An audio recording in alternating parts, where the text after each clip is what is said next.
We'll go ahead and get into some more management topics in terms of managing colostrum and milk in those ewes as we begin to get those lambs and ewes ready for the lambing season, and also for our does when we come to kidding.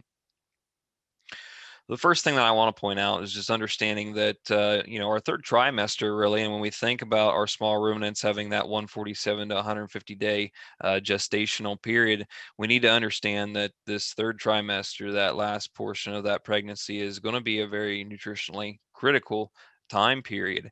And again, you can see that our requirements in terms of energy demands will increase greatly during this time frame.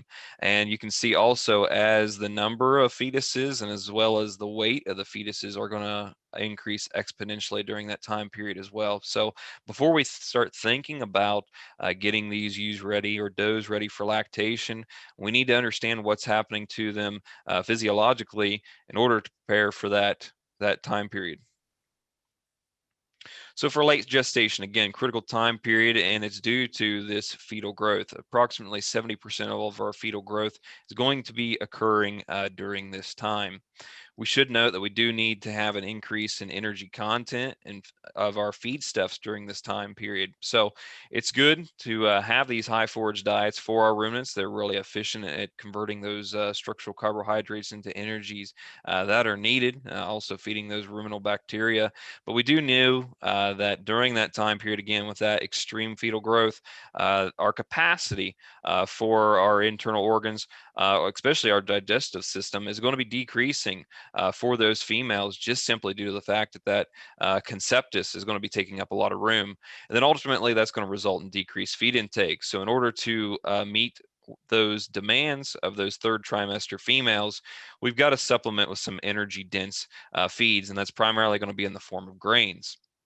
When we think about what we want to be feeding, think about our VFAs, or our volatile fatty acids. Again, when we're feeding our small ruminants, we're not actually feeding the animal themselves. We're feeding those micro bacteria within the gut. And those bacteria, in turn, are going to turn those feedstuffs into VFAs, or volatile fatty acids. And then our animals are going to be able to utilize those for energy and protein metabolism. When we think about our important VFAs, acetate and propionate, these are really going to be driven by our specific diets. Acetate is going to be primarily driven by some of our forage diets, whereas propionate is going to come from our grain or our corn diets. When we think about that, acetate is primarily correlated with milk fat. Propionate is going to be correlated with milk volume or yield. So when we're feeding these females, especially right after lambing or kidding, we want to make sure that we're providing a nice diet that has some highly digestible and high quality forages to promote milk fat production, because our lambs and kids consumption of those products are quite low. They're a small animal. Their tank is quite small during that time period, so it's important that we pack that lamb or kid's gut full of an energy dense feed. So we want to promote milk fat during that time period. And then as our lambs grow, we can start to increase that grain mixture to those females to promote more milk volume. We do know that improper nutrition during this time period, this third trimester, can lead to issues, one of which is going to be our preg tox, or our ketosis. Also can result in poor mothering instinct and poor milk production. Also thinking about late gestation, we need to prepare that milk or that colostrum for those offspring as well. And this is a really great time to vaccinate our females in order to receive any type of passive immunity. Again, thinking about the effects of passive immunity and why it's important, I've got a really nice figure here that was provided by the Republic of Ireland, MSD Animal Health. And you can see that right here at lambing, we can see that these animals, specifically for these two types of diseases, Pasteurella and Clostridial diseases, if those females were vaccinated for those appropriate diseases, we can kind of see that passive protection being promoted to those ewes. But imagine if this blue curve and green curve weren't provided in the form of a vaccine. We can see that our lambs virtually are born without an immune system, and they've got to develop it. Also, it's important that if our females aren't vaccinated, it really doesn't help us in the case of our lambs and kids if we're vaccinating those animals prior to 17 days of age. And you may be asking, why is this? Virtually, again, they have no immune system. They're not able to mount an immune response prior to 17 days of age. And so this time period is kind of critical.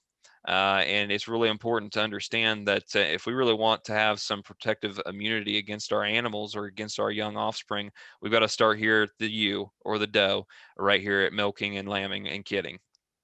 And again, here we can kind of see that here, 3 to 6 weeks of age, we can start giving those booster vaccines, and we can see those titers begin to increase, and that's when our active protection begins. So again, as we start putting these animals into our systems, getting them into our jugs and getting them ready for lambing and kidding, we really need to evaluate that udder. We should, and of course, this is right after lambing and kidding. We really want to take a look at that udder, take a nice look at it. Really, we need to manually strip that udder so we can ensure that those waxy plugs are removed from each of those teat ends.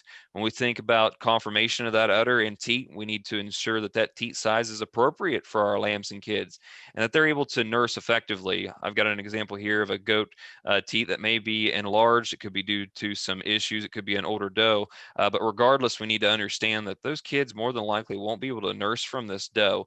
And ultimately, how are we going to remedy this? Are we going to supplemental feed these kids? Are we going to milk her out, allow that structure to become a bit smaller so they can latch on?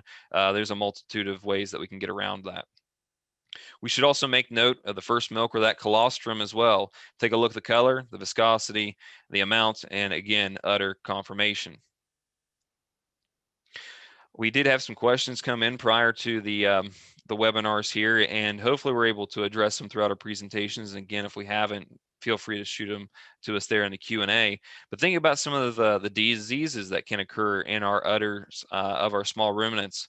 Of course, one of them is OPP on our sheep side of things, or ovine progressive pneumonia, just simply a deterioration of that animal. Symptoms or clinical signs can result in arthritic animals just not able to get around really well themselves, and then also poor milking ability or no milk production at all. So that's something that we need to consider. Subclinical mastitis. This may be a result of some scar tissue that could be previous damage from previous lactations, also known as hard bag. We can see a decrease in milk production. So you could have subclinical mastitis, and you may not be able to visually see it unless you were in a dairy situation where you're actually monitoring milk yield. And then, of course, we can have this clinical mastitis where we actually have the swelling, the heat, pain, and clotted milk. If any of these types of scenarios happen with our udders and any of our small ruminants, it's recommended that we call these animals as soon as possible, because some of these diseases can be transmitted to the offspring, especially OPP. And we also don't want these animals within our systems that are not performing to the ability that they're able to.